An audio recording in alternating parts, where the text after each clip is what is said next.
கொலை செய்த கரிஷ்மாவுக்கு தூக்கு தண்டனை விதிக்கப்பட்டிருக்கிறது. காதலன் ஷோனை விஷம் கொடுத்து கொலை செய்த கரிஷ்மாவுக்கு தூக்கு தண்டனையை அறிவித்திருக்கிறது நீதிமன்றம்.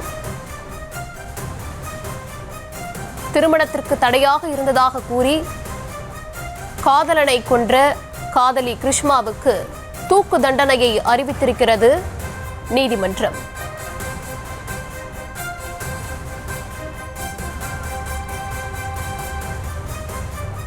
திருமணத்திற்கு தடையாக இருந்ததாக கூறி குளிர்பானத்தில் விஷம் கலந்து காதலனை கொன்ற கரிஷ்மாவுக்கு தூக்கு தண்டனையை அறிவித்திருக்கிறது நீதிமன்றம்.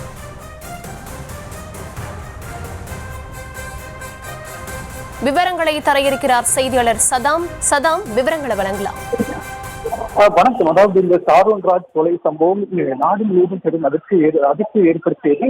இந்த நிலையில் இந்த சம்பவம் தொடர்பாக கிருஷ்மாவை போலீசார் கைது செய்து விசாரணை நடத்துவது.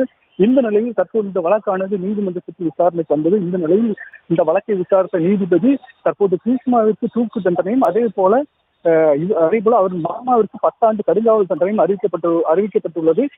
இந்த நிலையில் மேலும் இந்த கொலை சம்பவத்தில் தொடர்புள்ளதாக கிருஷ்ணாவின் தாய் சிந்து, தாய்மாமன் நிர்மல்குமார் ஆகியோரும் கைது செய்யப்பட்டனர். ஷாரோன் ராஜ் கொலை வழக்கு விசாரணை நெய்யாற்றங்கரை கூடுதல் நீதிமன்றத்தில் நடந்தது. கடந்த 2023ஆம் ஆண்டு ஜனவரி 25ஆம் தேதி கோர்ட்டில் குற்றப்பத்திரிகை தாக்கல் செய்யப்பட்டது. மொத்தம் 95 சாட்சிகளிடம் விசாரணை நடத்தப்பட்டது. வழக்கின் இறுதிக்கட்ட விசாரணை கடந்த 23ஆம் தேதி நிறைவடைந்தது. இதையடுத்து இந்த தீர்ப்பு கடந்த 2 தினங்களுக்கு முன்னாக கூறப்பட்டது. அதில் கிருஷ்ணா மற்றும் அவரது தாய்மாமன் நிர்மல்குமாரும் ஆகியோர் குற்றவாளி என்று நீதிபதி பஸ்ரீ தீர்ப்பளித்தார். அதே நேரத்தில் கிருஷ்ணாவின் தாய் சிந்துவை விடுதலை செய்தார். கிருஷ்ணா மற்றும் அவரது தாய்மாமன் நிர்மல்குமாருக்கு தண்டனை அறிவிக்கப்படும் என நீதிபதி தெரிவித்துள்ளார். இதையடுத்து இங்கே இந்த தண்டனை தற்போது அறிவிக்கப்பட்டுள்ளது. இந்த தண்டனை தற்போது கிருஷ்ணாவுக்கு தூக்கு தண்டனையும் அவரது மாமாவுக்கு 10 ஆண்டுகள் கடுங்காவல் தண்டனையும் அறிவிக்கப்பட்டுள்ளது. இந்த நீண்ட வருடங்களாக இந்த வழக்கானது தொடர்ந்து நடைபெற்ற நிலையில் தற்போது இந்த வழக்கிற்கான தற்போது தண்டனை அறிவிக்கப்பட்ட நிலையில் ஷாரோன் குடும்பத்தில் தற்போது மகிழ்ச்சி அடைந்துள்ளது.